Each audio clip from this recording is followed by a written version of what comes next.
नमस्कार. काय मागणी आहे आणि काय निधी दिलाय? मी महाराष्ट्र एक राज्य एक कायद्याची मागणी केलेली आहे आणि संपूर्ण आरक्षण रद्द करून सरसमान न्याय देण्याची मागणी केलेली आहे.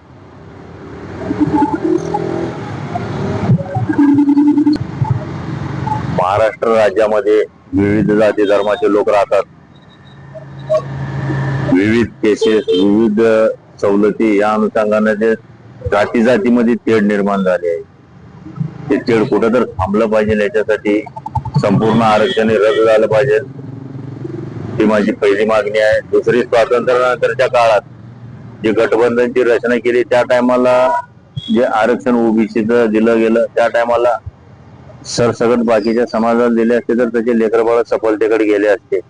परंतु ते जातीवाईज आरक्षण दिल्यामुळे काय ओपन कॅटेगरीमध्ये जे मुलं बाळ आहेत त्यांची अवस्था दैनंदिन झाली, दारिद्र्याखाली गेली.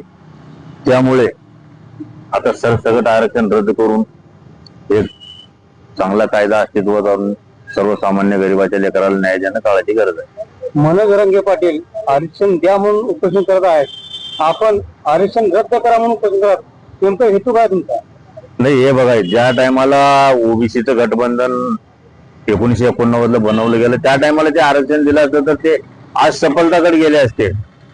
परंतु ते गेले काही वर्षाच्या कालांतरानं आज 2026 आहे. आज परिस्थिती दैनंदिन हालकीत झाली, मुलं बाळ शिक्षणापासून वंचित आहे. त्यांना आरक्षण मिळालं तर त्याच्यात प्रगती होईल असं काही नाही. समाजाचे हित होणार नाही. समाजाचं संपूर्ण आरक्षण रद्द झाल्यानंतरच संपूर्ण समाजासोबत त्यांचं हित होणार. समजा प्रशासन दखल नाही घेतली आजच्या उपोषणाची, तर तुमची पुढची दिशा काय असणार आहे? बिलकुल, मी प्रत्येक जिल्हाधिकारी कार्यालयापुढे एक दिवसीय लाक्षणिक उपोषण करून मी जनजागृती निर्माण करण्याचा, जनतेला जागृत करण्याचा प्रयत्न करतोय. येणाऱ्या काळामध्ये महाराष्ट्रामध्ये प्रत्येक जिल्हाधिकारी कार्यालयापुढे मी अशाच पद्धतीचे एक दिवसीय लाक्षणिक उपोषण करून जनजागृती निर्माण करण्याचा प्रयत्न मी करणार आहे. आपलं नाव? माझं नाव महेश रंगनाथ देशमुख.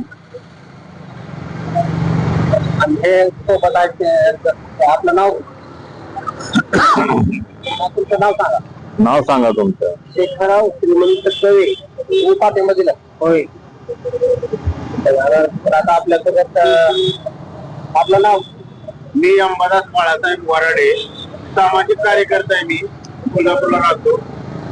आता माझे मित्र जे आहेत महेश रंगनाथ जोशी यांनी ज्या मागण्या मागितलेल्या आहेत किंवा जिल्हाधिकाऱ्यामार्फत जे शासनाला कळवण्यासाठी बोललेले आहेत त्यांनी, त्या रास्त आहेत.